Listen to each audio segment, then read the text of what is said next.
Trigger warning. This podcast contains descriptions of various abusive situations. Listener discretion is advised. You are listening to the Preacher Boys Podcast, a podcast shedding light on decades of mental, physical, and sexual abuse within the independent fundamental Baptist movement. The testimonies shared on this podcast are told from the personal experience and perspective of the survivors. Not all legal outcomes are known or final. Any suspect is presumed innocent until proven guilty in the court of law. To find more information about the Preacher Boys podcast and upcoming documentary, visit preacherboysdoc.com or connect on Facebook, Instagram, or Twitter with the handle @preacherboysdoc. Now, here is your host, Eric Skwarczynski. Hey everybody, welcome back to the Preacher Boys podcast. I'm so excited to welcome Chuck DeGroat on the show. He wrote this incredible book, When Narcissism Comes to Church. And I tried doing the Audible version first and was trying to walk down to the store or walk around the house and do something. And I kept having to stop and pause and write a note or jot something down. Just a really incredible book. And for anyone who's listening to my show, you need to pick up a copy. It's like an X-ray of the independent Baptist movement and many of the environments we've talked about on the show. But Chuck, thank you so much for joining me and for chatting through this. Yeah, it's good to be with you. So you have a quote in your book from a pastor that you were working with, and he made a pretty interesting statement. He said, "Why do you give a damn about me when there's people preying and assaulting on boys in the church?" And that question kind of made me pause a little bit. And it's a good question, is why focus on narcissistic pastors? Why focus on ego? Why focus on kind of the power, side of it when there's, sexual abuse, sexual assault? Why do you think the conversation about narcissism is so important? Yeah, that's a good question. And I haven't really heard it framed like that, but I think that's really significant. My own interest in this really goes back over 20 years now. And it began in a church where I was serving. I was doing some counseling. I was a pastor for a long time and a therapist. And I was seeing couples from the church, a number of the leaders from the church, and was identifying what we might call emotional abuse or psychological abuse, a kind of abuse where there aren't bruises, right? There isn't a bruise in the eye. There isn't a kind of sexual penetration or something like that. It's psychological. And there are invisible wounds. And I was watching this play out, recognizing that the damage and the trauma of this kind of abuse just as significant as the damage and trauma I was seeing in women I was counseling who were sexually abused. I could tell more stories about that, but it was that recognition, I think, for me, that this was sort of like a silent killer within the church. Couple that with doing some work in the church planting world, doing assessments and working with a number of church planters who were charismatic, well-liked. There was often fruit to their ministries, but we would discover over time like a trail of dead bodies of associate pastors who had come and gone with the same kinds of experiences of being bullied and berated. So it was stories like that led me to want to name this particular kind of abuse within the church, which I think doesn't show up as dramatically maybe as some of the stories that we've seen from let's say the Catholic Church and the kind of child sexual abuse that we've seen there.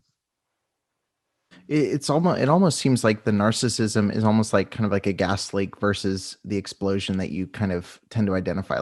I look at the Ravi Zacharias story that's breaking right now, and I'm sure, no doubt, you've been following that, like most of us. And while yes, we're focused on the explosion, there was years of this leak. There was these clear, something smelled off, something sounded off. There were all these warning signs that just got ignored.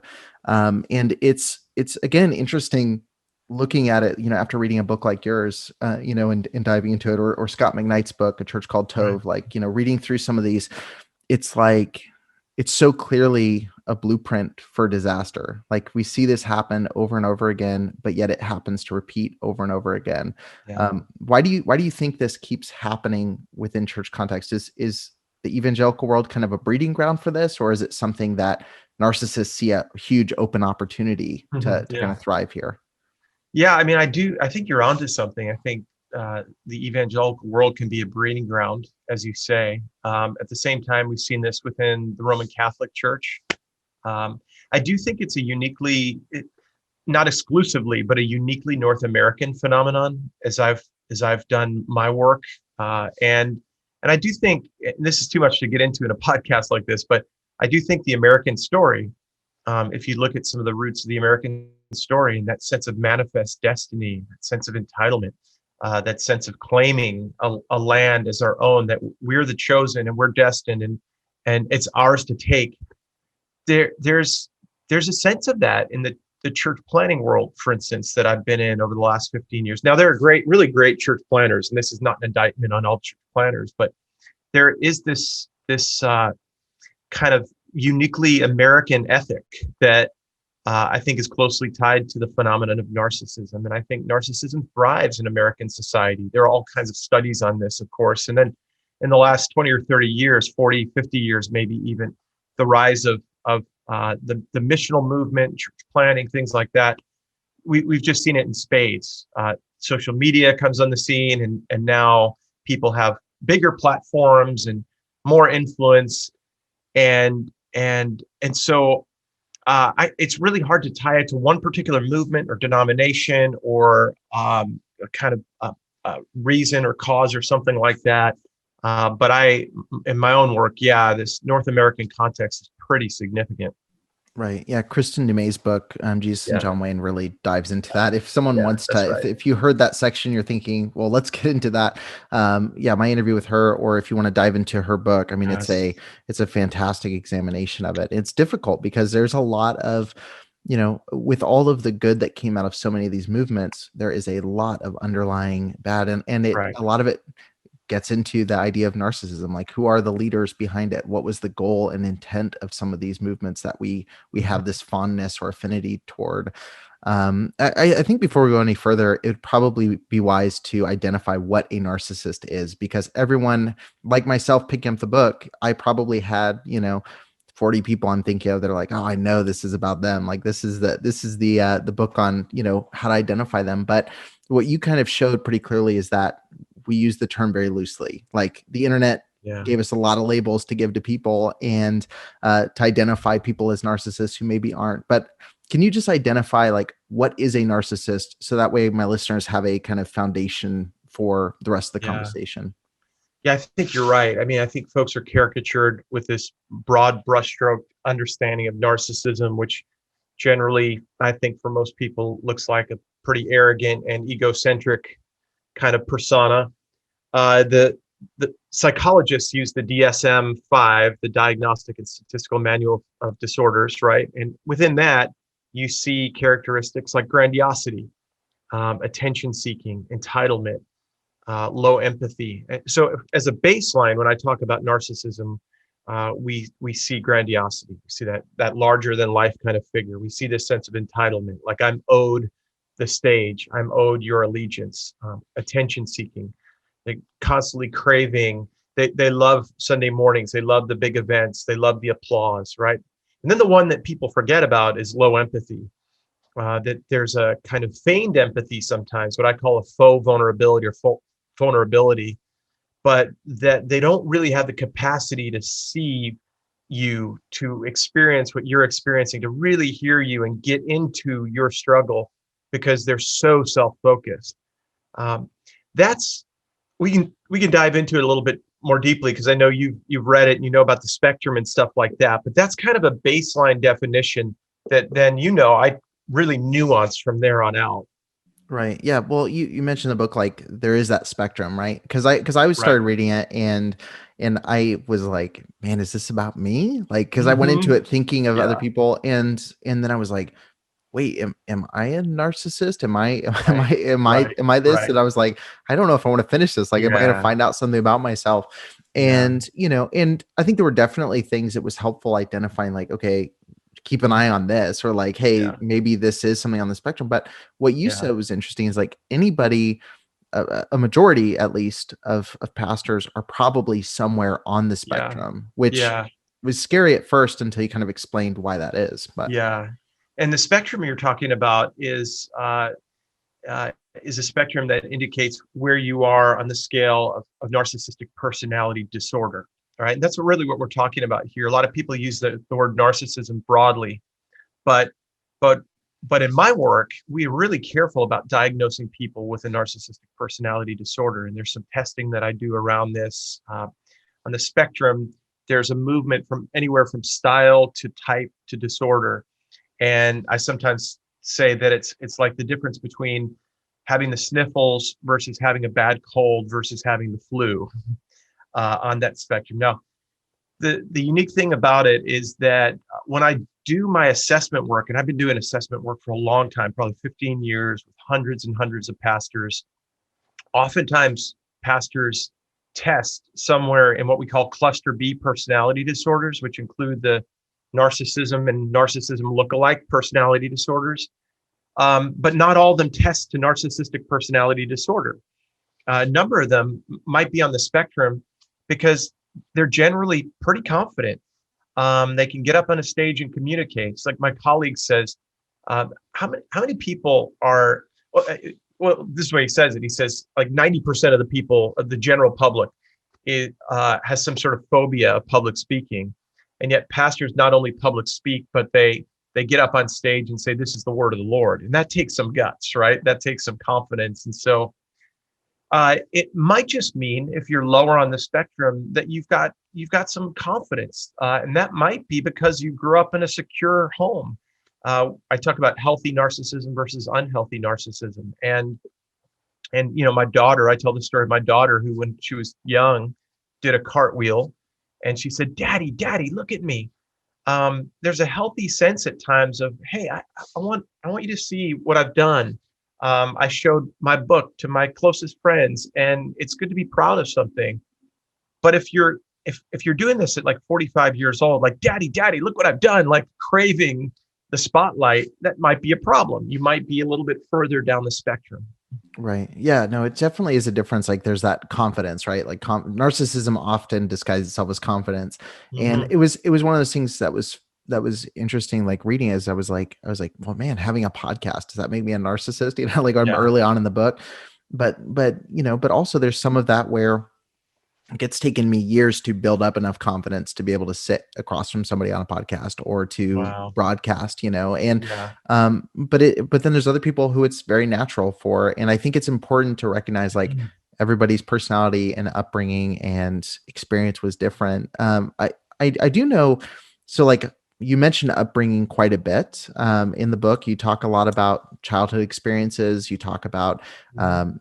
the lack of self-worth often involved. Right. Is trauma always the root of a narcissistic personality as an adult? Is childhood, issues always the cause, or are some people born just genetically predisposed to this? Like, Yeah. what's kind of the origin a lot of the times Yeah. here?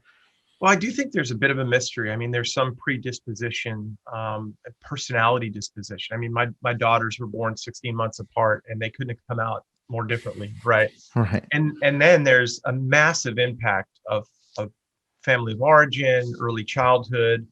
I mean, I know in the work that I've done with, particularly with men with narcissistic personality disorder, pretty high on the spectrum, there is inevitably a story of woundedness, brokenness, trauma, bullying. Uh, there's some sort of story where at a very early age, they made an unconscious decision, not a conscious decision, but an unconscious decision to put up walls, to build defenses. And if those defenses were breached in any way, to throw bombs over. And that's really how a narcissist will show up now, 15 or 20 years later. I don't ever want to feel vulnerable and powerless like I did when I was 6 years old and the babysitter sexually abused me, or the guys bullied me in the locker room week after week, over and over again. I remember talking to a guy who was the small guy in the football team, got beat up. And he said to me, like through like clenched teeth, I will never be that small guy again. I will always be on top. And it's so that this is where people sometimes notice that I've got some empathy for narcissistic leaders. Now, I take abuse with a deadly seriousness and have been involved in this in ways that where pastors are removed from ministries and stuff like that. But I also see that beneath the rage and the bullying that you see with narcissists, the abuse, are broken little boys who are desperate for care. Right? They're just going about getting it in really twisted ways. And I know probably in your world, in your denomination, you've seen this in spades. Yeah, we used to always joke. I mean, we still do. I sat down with somebody for about probably 3 hours, and we were just talking through our varied experiences. I was on the West Coast, he was up on the East Coast, and we were just talking through all of these different experiences and how similar they were. But one of the things we said was like, we were kind of mentioning how it was funny that a pastor who was so like kind of small, like just as a person, like just, you could tell that when they got behind that pulpit, it was the only power that they had ever had. That's right. And they got behind this massive, like they would literally preach about having these massive wooden pulpits, like how important it was to have these big pulpits. And it was like, it was almost like their big shield and their platform to kind of spew everything down from, but nothing could come up their way.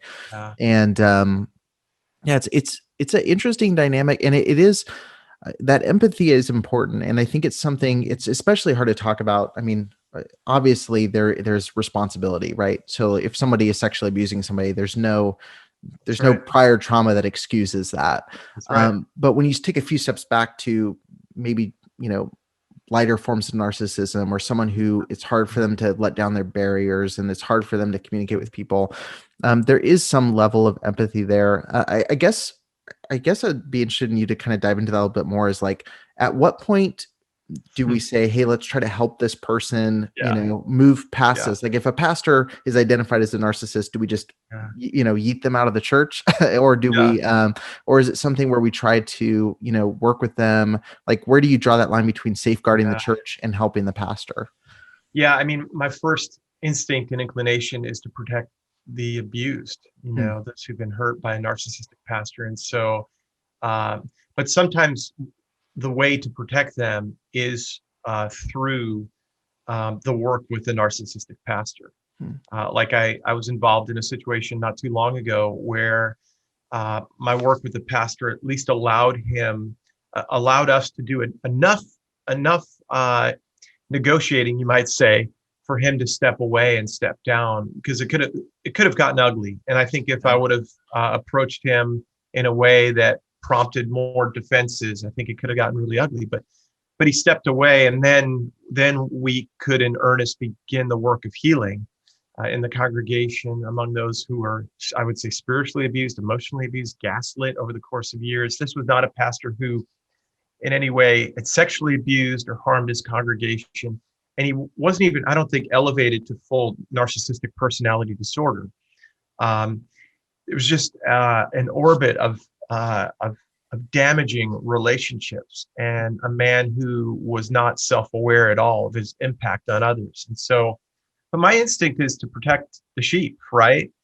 I think that, part of my work over the years has been working individually with men who are on the narcissistic spectrum and counseling outside of, now, once they've left their congregations, or when they're really ready to get help.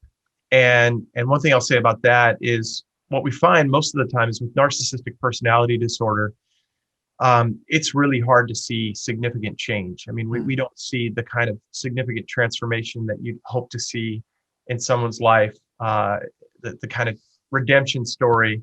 It's often very incremental. And if there is change, like there's a guy I began working with about 12 years ago, who now, 12 years later, through a lot of work and a lot of humility, is actually maybe ready to dip his toe into ministry again. And even he is saying, what would it look like for me to just begin by volunteering, and it's like to clean the bathrooms or something like that, which I love. Yeah. I mean, I really Yeah. appreciate that, but that represents a kind of humility that's come with the slow journey.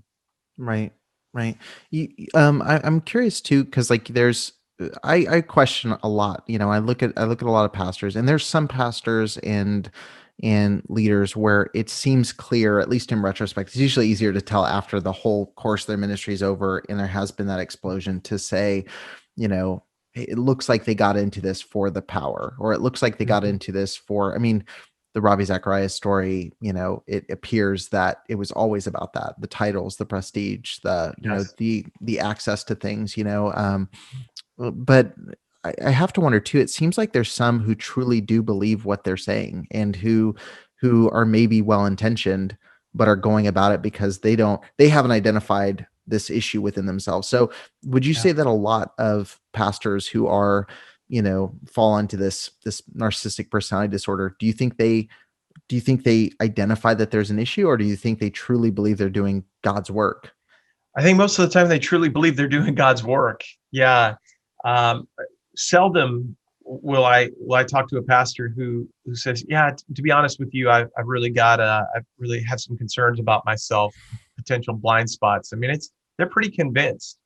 Um, it's when I do see curiosity and humility that I suspect that they're not not elevated to narcissistic personality disorder, like you saying, well, if I have a podcast, does that mean I might be on the narcissistic spectrum, or I might be disordered? And I'd say no, because you have the curiosity and humility to ask the questions, you're probably not elevated to a disorder. You don't see that curiosity and humility in people with narcissistic personality disorder. They are convinced, and they have, like a lawyer, they have a defense. I mean, look at the fruit of my ministry. Look what I've done. Look at the people who've come to faith. And that's troubling. Ravi can say, look at all the people worldwide who I've influenced, or his people can say, right? Because he's passed now, but his people could say, Ravi couldn't have done this. He's had such a big impact. That's what's crazy making for the people who've been abused or worked alongside these folks and seen it, right? Because they're like, we've actually worked with him, and we know the damage he can do despite the fruit. Yeah.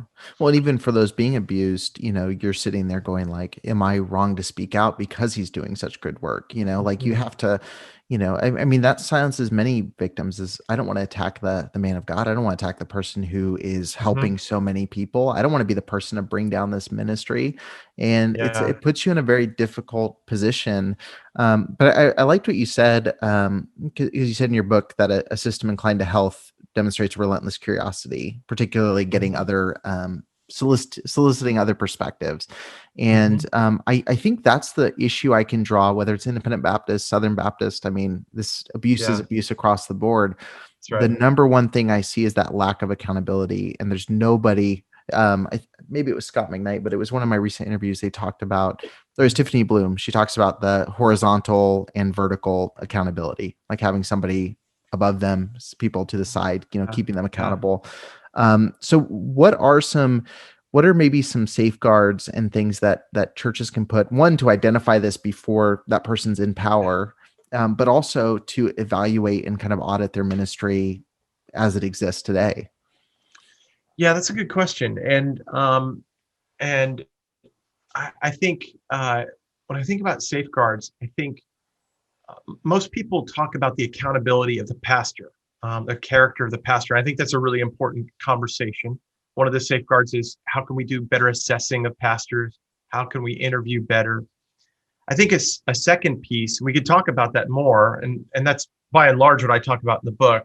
I think a second piece that you just hinted at a moment ago is the system.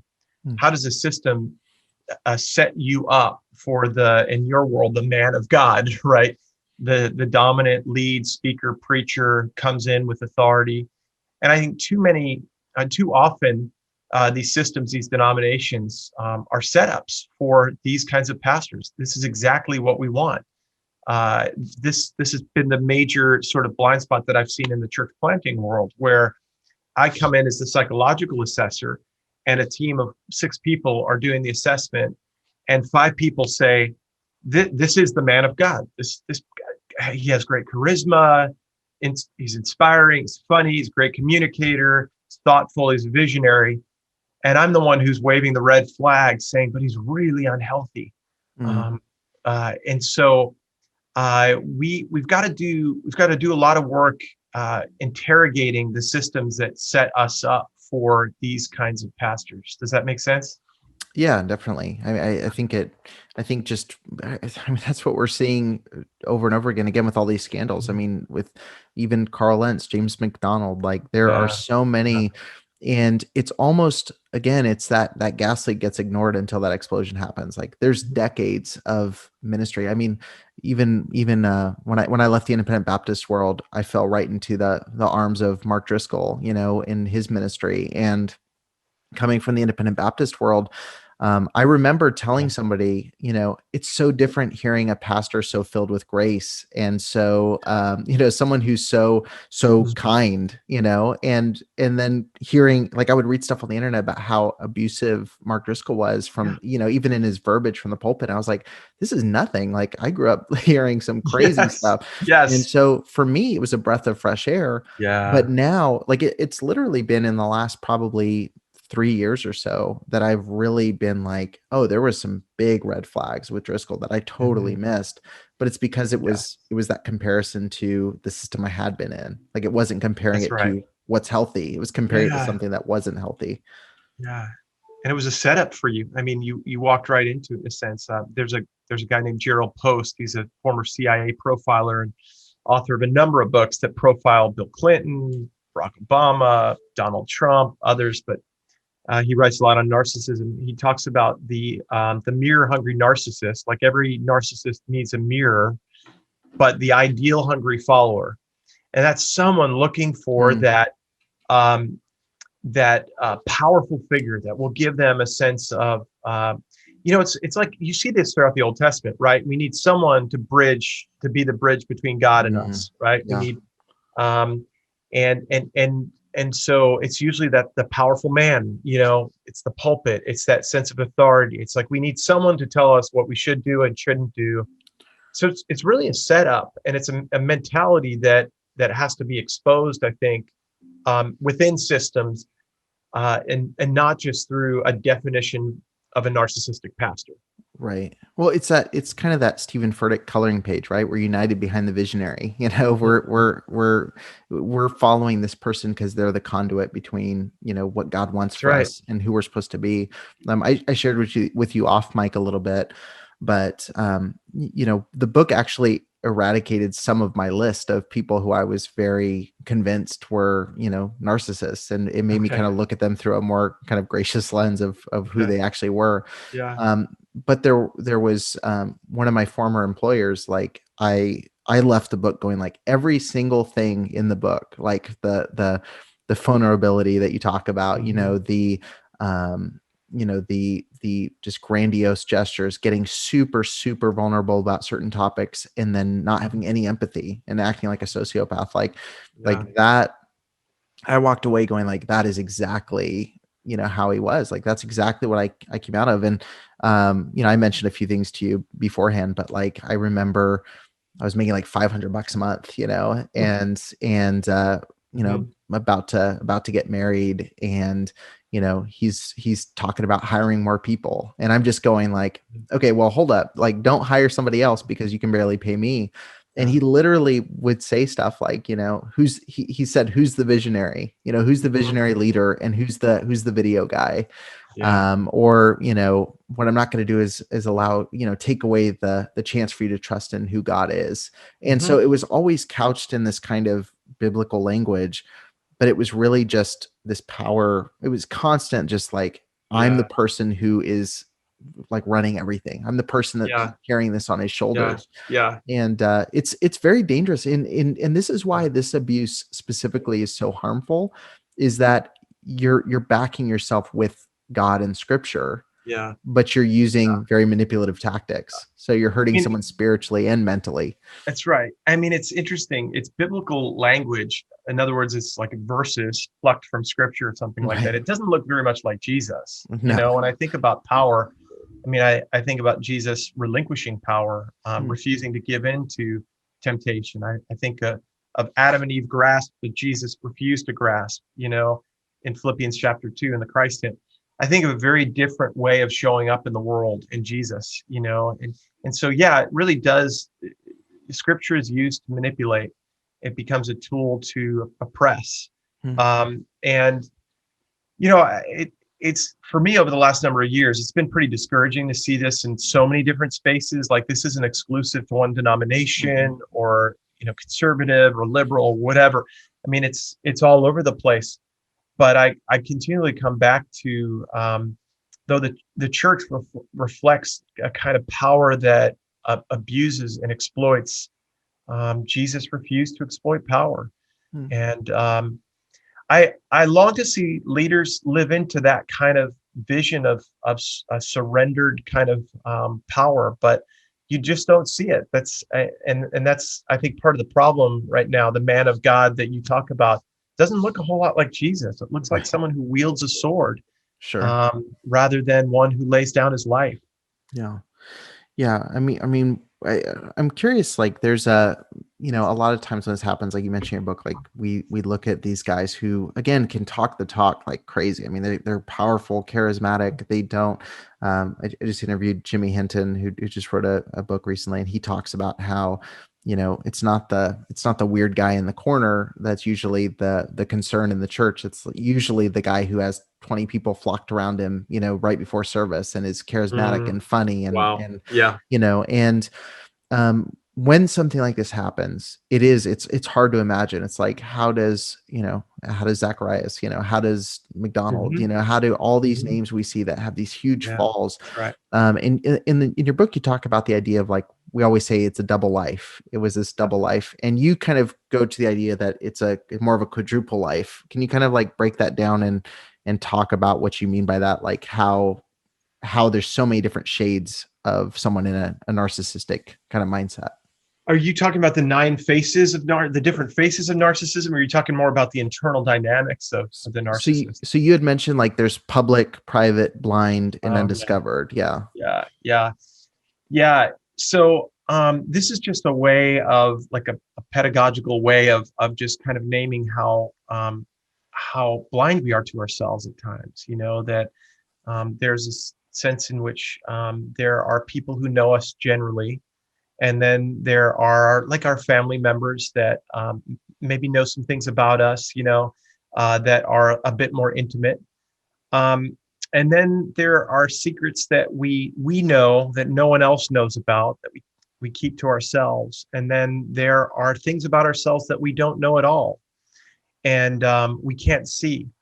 And I think the kind of leader that I long to see lead the church, or any other kind of institution or organization, is someone who operates at that 4th level with humility, right? Not just at that first level of charisma and vulnerability, but really has a sense of, there are things about myself I don't see. There are things that I need to do work on. I need to get into therapy to understand the things that are kept even from me, that I don't see about myself. I need to be in honest relationships with people who I'm sharing myself with. And there are too many pastors that operate from a place of just kind of like public charisma without being known by good friends or by a therapist. And that's dangerous. Yeah. Do you think it's something where a pastor, because this is like the thing that I'll hear pastors say, is like, I need to be held accountable by other pastors, or I need to be held accountable by people who have done something. There was a pastor that tweeted about someone had done like a public rebuttal of something they had preached, and they said, "Why would I take criticism from someone who's never built anything?" And on the surface, you're like, well, that kind of makes sense. Like, if I'm building a business, I'm not going to take advice from someone who's been bankrupt, 3 times. But on the other hand, like, I just, where's the balance between a pastor being kind of like, every time a church member critiques him, he's like, oh, that's probably right, versus like, how do you not build an echo chamber around yourself of like 3 pastor buddies who will tell you what you want to hear? Yeah. Well, I mean, the pastor who the pastor who has good friends, pastor who has a good therapist, spiritual director, will not be surprised by what he hears, what she hears from others, right? It be like, oh yeah, of course. I think I can come off like that at times. Um, I'll give you like a personal example. For about the last 15 years, I've been asking the question in my leadership capacities in various spaces. I've been asking the question, how do you experience me, or how do I show up? And I've given people the freedom to come to me and say, today was hard. I experienced you in a way that was off-putting or arrogant or whatever. Nowadays, when I hear that, and now I teach at a seminary, and students will come and knock on my door hesitantly and say, Chuck, I was trying to get your attention today, and you're in such a hurry, and you talk so much about presence, but I've experienced you as pretty hurried and rushed lately, and I haven't experienced it.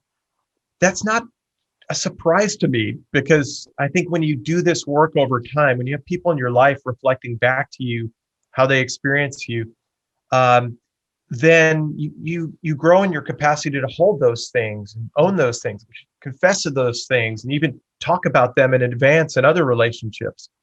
Most of the folks that I see on the narcissistic spectrum are so defended that they really can't let anyone in. Just getting back to what I said earlier, it happens at a very early stage of life. And so there are these castle walls that are built up. And any piece of feedback is like, no, you can't say that about me. I'm the pastor, I'm the leader, or you're missing something, or it's you, it's your. I worked with a pastor who would constantly turn it back on, he just has daddy issues. He projects them onto me, rather than coming to him and saying, I want to hear more about how you experience me as a bully or arrogant at times. Yeah, it's almost like many see it as like it's a question of loyalty. Like, you can't question me, like I'm Right. the leader, like I'm the pastor. Like you said, Right. pulling rank in a church context is so funny to me, because it's like the Bible's very clear. There's no Jew, Gentile, no male, female. Like it's very much a system in which there's us and God. There's not all these multi layers of like, oh, you're not equal with me. Yeah. Especially in the Baptist world, where priesthood of believers is one of the main things they herald, is like being a defining doctrine. But I guess I'm curious, is loyalty ever important? Is it something where, what context is loyalty important, and what context is loyalty super dangerous? Yeah. Well, I mean, I think it's a matter of whether or not you demand loyalty or invite loyalty, right? And so I do think that in some of these contexts, there is a loyalty demand. I mean, I think we saw that recently in politics, at the highest level. And there's a penalty for disloyalty. And sometimes there's an invisible line that staff members or others will cross that they didn't know they crossed, where they become disloyal and they experience the wrath of the senior leader. Whereas there are some who invite it by their presence and their posture, because they don't demand it, but because they live from a place of humility and integrity, you want to follow them.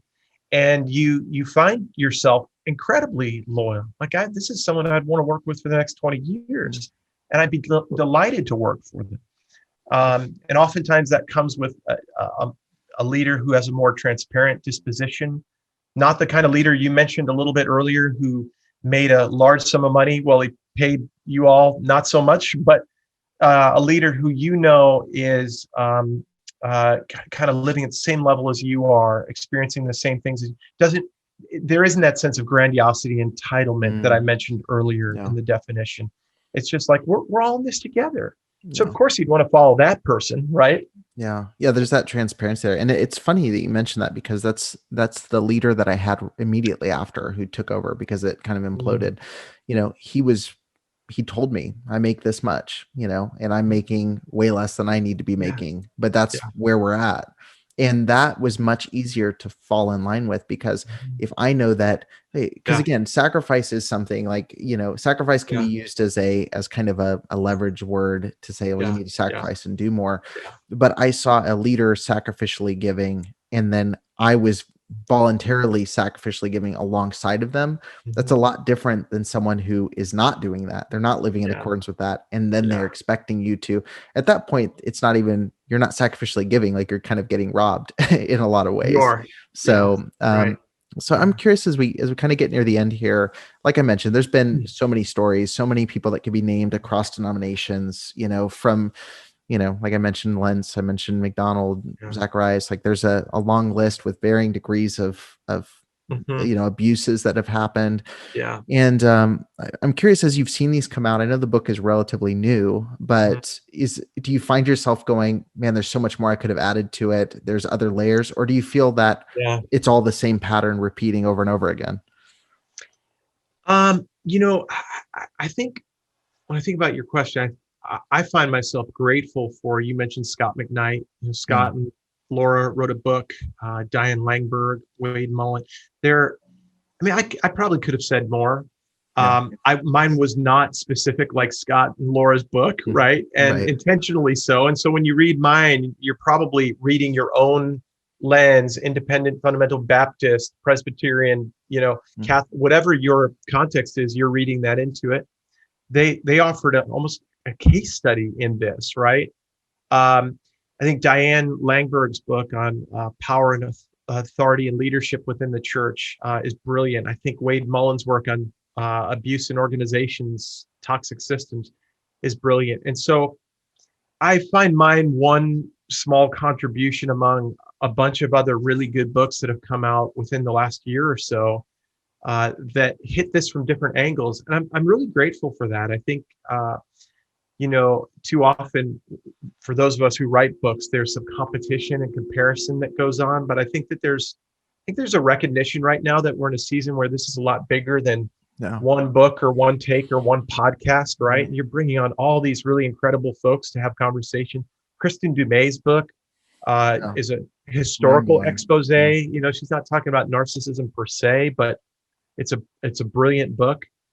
I think we need all of these contributions. So yeah, I'm pretty self-critical. So there are some things that I'd like to go back and say, yeah, I'd like a redo on that, or I'd like to add this piece, especially as you get feedback, right? The book's out now for almost a year. We're getting close. But I am so grateful. I'm grateful for voices like yours, the work that you're doing, because whether or not someone picks up my book, your voice is going to continue to be out there. And someone's going to listen to this and feel a little bit less crazy because Eric is offering a voice of wisdom and sanity and health into the world. And so, Hillary Clinton said it takes a village, I guess. I mean, maybe that's what I'm getting at. It really does take all of us, right? Right. Yeah. I was speaking with somebody, and I don't know if they'd want me to share their name, but we were having a conversation. They asked me, why do you think it's, they were coming at from an atheistic perspective, and they were saying, like, why do you think it takes so long for someone to say something, in some of these situations, and why do you think that Christians don't speak out about this? And I kind of said, well, I ask that question every day, like, why does it take so much? But also I said, in the last year and a half or 2 years, there have been probably have like 10 plus books on my desk right now behind my computer, from, people like Diane Langberg and people like Scott McKnight and Laura Barringer and Kristen Dumais. And I feel, in a lot of ways that the conversation surrounding abuse and narcissism is very providential. I think that, Scott McKnight joke that, people say, oh, it's prophetic. And he's like, I'm not a prophet, but I think in some ways that's true. I think that, I don't think there's any way to explain the amount of writing and good writing. I'll specify good writing being done on this subject other than providence. I think that this is, personally, I think this is the closest to a reformation within the church that we've seen since the last big reformation. And what happens in these next 5-6 years in the Southern Baptist Convention, in Independent Baptist world, in Catholic churches, like it's going to say a lot about what the future of the church as it stands now is going to be in the coming lifetime, and so I really appreciate the work that you've done. And I just am curious in this last few minutes, we've talked a lot about, is there hope for narcissists? Like, how does that work? How do we, where do we stop this? But there's also a lot of people listening, myself included, who've been really brutally hurt by people who have been narcissistic and abusive. What would you say to someone, and I'll put myself in this category, who says, that happened, and now I second guess every church I walk into, I've second guessed every leader I'm under. What would you say to those who are finding themselves, with that betrayal trauma, I guess is the best way to put it. But. Yeah, right. Let me count me among those who experience this trauma too. Being fired by a pastor who I think was on the narcissistic spectrum, and experiencing that trauma in a way that when this book came out, like the day that it came out, that night I couldn't sleep, and I had this sense of terror that he was going to track me down and come after me for writing it. And I don't tell that story in there. I don't expose him. It's interesting. Right now, I'm listening to on Audible Deb Dana's book. She's a great trauma theorist and therapist, befriending your nervous system, your autonomic nervous system. So what I'd say is the work goes on. For me, I'm 20 years into it, and I'm continuing to do the work with my own trauma. And I think this healing journey is one that you have to pursue with a great deal of intentionality. There are a lot of us who've been hurt who are drowning in our pain right now. And the pain just gets replayed in story after story. Go to another church and another denomination, another marriage, without having done the inner work to free you up, and to so with that said, I mean, maybe I'm getting at your question in this, but do the work in therapy. Get in a healthy community of women and men who know trauma and who won't shame you for your experience. I think safety is so important, and this is what we know from trauma theory, is that people who found themselves, like you and me, in places that are terrifying and terrorizing feel chronically unsafe in their own bodies, and that's in one way a definition of trauma. So you really have to consider what is safe for you, and it may mean stepping away from a church community for a season to do that work and healing, but be really intentional about it. Be in community with folks who will be for you and for your healing journey, rather than contributing to the shame and terrorizing you further. Yeah, that's amazing. That's a great answer to that question. And I think that's, that gives a lot of real hope, I think, to people. And it's important to recognize, like, for every person we could label and every person we could, we've been affected by, there are truly good people. One quote that you mentioned in your book, I wanted to mention on here, was Henry Nouwen's quote, the long, painful history of the church is a history of people ever and again tempted to choose power over love, control over the cross, being a leader over being led. Those who resisted this temptation to the end thereby give us hope, and thereby give us hope are the true saints. And, just thinking about that, and like, I think, again, this Reformation that we're in, talking about this pretty much for the first time, at least in the time that I've seen, gives a lot of hope to me that we're going to start seeing some legitimate leaders step up to the plate. And I think they are. And I think there's a bright future ahead amidst all the chaos that we're seeing right now. Yeah. So, but really thank you so much thank you so much for your work in this and for your book. And definitely anybody listening, I know you listen to a ton of podcasts and you're sitting there going, okay, I'll think about picking up the book later. Just order it now so you don't forget. And it's well worth a read. If you read one book this year, this is worth picking up. So thanks again for coming on. Thank you, man. I appreciate it. Thank you for listening to the Preacher Boys podcast. If you appreciated the content on the show, please leave a review on iTunes, and don't forget to connect with us on Facebook, Instagram, or Twitter with the handle @PreacherBoysDoc. Additional information can always be found on PreacherBoysDoc.com.